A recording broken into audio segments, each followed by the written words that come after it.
खुदारा ना जाए। जितने भी जिन थे आप इमाम अली की खिदमत में आके कहने लगे, ऐ मौलाए तुराब, अगर हुक्म हो तो हम उस मलून को मार दे, हुक्म हो तो हम पूरी मस्जिद को घेर ले। आप खुदारा मस्जिद में ना जाए, हमें हुक्म करें हम पूरी मस्जिद को घेर ले। आप मौलाए तुराब ने कहा, ये मेरा इम्तिहान है। आप मौला अली इब्न अबी तालिब कूफे की मस्जिद में गए तो बस 19 रमज़ान की रात आप इमाम अली मस्जिद कूफा में पहुंचे और जितने भी लोग सो रहे थे उन्हें उठाने लगे, और उन लोगों में आपका कातिल अब्दुर्रहमान इब्न मुलजिम मलून भी था। आपने उसे उठाया और वो आपकी तरफ देखने लगा तो आप इमाम अली ने कहा कि जो काम के लिए आए उस काम को अंजाम दो। अल्लाह को नहीं पसंद कि उसके घर में फजर के वक्त सोए। जो फजर के वक्त सोता है उसके घर में अल्लाह उसका मुकद्दर सुला देता है। अपने फ़ैल को अंजाम दो, अपने फ़ैल को पूरा करो। तो बस जैसे ही इमाम अली महराब की तरफ पहुंचे और अपनी आखिरी अज़ान देने लगे तो सारा कूफा इमाम अली की अज़ान से गूंजने लगा। हवाओं के रुख बदल गए, आसमान का रंग सुर्ख हो गया और सारा कूफा रोने लगा और कहने लगा कि आज कूफे में माहौल कुछ अलग है, आज कूफे में हद से ज़्यादा गम है। तो बस आप इमाम अली, जैसे ही आप इमाम अली नमाज के लिए खड़े हुए, आपने रुकू किया, रुकू के बाद सजदा किया। आप जैसे ही सजदे में गए, आपका कातिल अब्दुर्रहमान इब्न मुलजिम अपने साथ एक जहर की डूबी हुई तलवार छुपा के लाया था। उस मलून ने आपके सर पे वार किया और आपने फुस्त बे रब्बे काबा की सदा बुलंद की और फरमाया, काबे के रब की कसम, आज ये अली कामयाब हुआ। आपके खून से पूरी मस्जिद कूफा रंगीन हो गई, आपके खून से पूरे मस्जिद कूफा लाल हो गई, पूरी मस्जिद कूफा में कोहराम बर्पा हो गया। इतने में आपके चाहने वालों ने अब्दुर्रहमान इब्न मुलजिम को पकड़ लिया और आपके किसी चाहने वाले ने आपके लिए शहद का शरबत लाया और आपके कातिल को आपकी खिदमत में पेश किया और आपने कहा कि मुझसे ज़्यादा मेरे चाहने वाले, मेरे कातिल को इस शरबत की ज़रूरत है, इस शहद के शरबत की ज़रूरत है, उसे पिला दे। और लोगों को सख्ती से फरमाने लगे कि अगर मैं मर जाऊं तो इसे भी एक ज़र्ब में मारना और इसके कफन और कब्र का इंतज़ाम करना और इसके जनाजे के टुकड़े ना करना। अगर मैं बच जाऊं तो इसका हिसाब मैं खुद करूंगा। और इमाम हसन को बुलाया और कहने लगे कि ए हसन, पहले तुम नमाज अदा कर दो। और इमाम हसन को बुलाया और कहा कि ए बेटा हसन, पहले तुम फजर की नमाज की इमामत कर लो।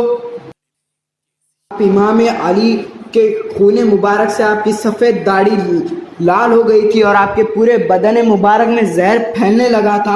आप इमाम अली, इमाम हसन और इमाम हुसैन और हज़रत अब्बास और अपने कुछ चाहने वालों के साथ अपने घर के थोड़ा ही करीब पहुंचे। आपने कहा कि ए हसन, हुसैन, बेटा अब्बास, मेरे जितने भी चाहने वाले हैं इन्हें यहीं से भिजा दो। और कहा कि मेरे ज़र्ब की खबर मेरे घर में पहले पहुंच गई है। मैं नहीं चाहता कि मेरे बहन और मेरे बेटियों की रोने की आवाज़ मेरे चाहने वालों के कानों तक पहुंचे। जितने भी सालेहीन थे सबको अपने घरों की तरफ वहीं से रवाना कर दिया गया। आप इमाम अली जैसे ही अपने घर में पहुंचे तो बीबी ज़ैनब और बीबी उम्मे कुलसुम ज़ारो कतार रोने लगे, घर में मातम छा गया। तो आप इमाम अली ने कहा कि ए मेरी बेटियों, घबराओ मत, अल्लाह के हर फैसले में उसकी मसलिहत होती है। जैसे ही तबीब ने देखा वो ज़ारो कतार रोने लगा और कहने लगा, अगर इमाम को बचाना है तो जितना हो सके दूध पिलाओ। तबीब कहने लगे कि जितना हो सके इमाम अली को दूध पिलाया जाए। तो जैसे ही ये बात मदीने की गलियों में पहुंची तो छोटे छोटे नन्हे यतीम बच्चे आके कहने लगे कि या हुसैन, या हसन, हमारे हिस्से का दूध हमारे इमाम को पिलाया जाए। हम एक बार यतीम हो गए, दूसरी बार यतीम होना नहीं चाहते। आप इमाम अली बिस्तर बीमारी में भी अल्लाह का जिक्र करते रहे, अल्लाह की इबादत करते रहे। जैसे ही 19 रमज़ान की रात ख़त्म हुई और 20 रमज़ान का रात शुरू हुई, आपने कहा कि अब मेरे हुजरे में कोई नहीं आएगा, इस दुनिया के सारे जिन मेरी ज़ियारत को आएंगे। जैसे ही 20 रमज़ान का सूरज तुलू हुआ, आप इमाम अली ने कहा कि ए हसन, जाओ मेरे सारे चाहने वालों को लेके आओ। और आपके चाहने वालों को आपके पास लाया गया और आपके चाहने वाले देखते हैं कि आपके जिस्म में जहर फैलने की वजह से आपका चेहरा जर्द हो चुका है। आपने कहा कि ए लोगों, अभी भी वक्त है कि जो पूछना चाहते हो पूछ लो, अन करीब अली तुम्हारे बीच में नहीं रहेगा। मैं दुनिया के रस्तों से ज़्यादा आसमान के रास्ते जानता हूँ। किसी ने आपसे सवाल किया, किसी ने आपसे جواب لیا اور کسی آپ نے آپ کی زیارت کی اور کوئی آپ کی زیارت کرتا ہی رہا. جیسے ہی سارے لوگ چلے گئے تو آپ امام علی نے کہا کہ اے بیٹا حسن ہمارے پورے خاندان کو جمع کرو.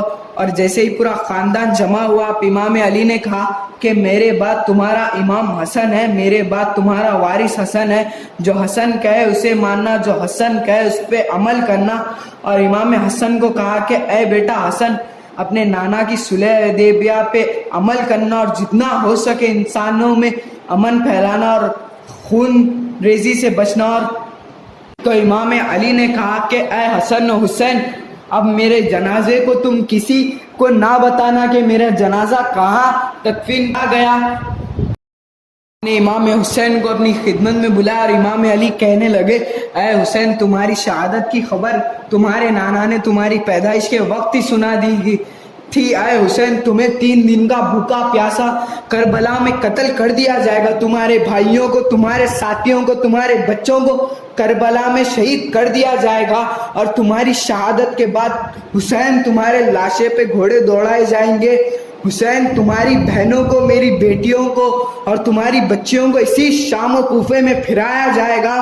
حسین جب تمہارا آخری وقت قریب ہو, جب تم آخری سلام کرنے خیمے میں جاؤ تو اپنی بہنوں کو کہنا کہ بابا, اپنی بہنوں کے بازوؤں پہ ہاتھ رکھ کے کہنا کہ بابا علی نے کہا تھا کہ تمہیں کوفے شام میں آنا ہے.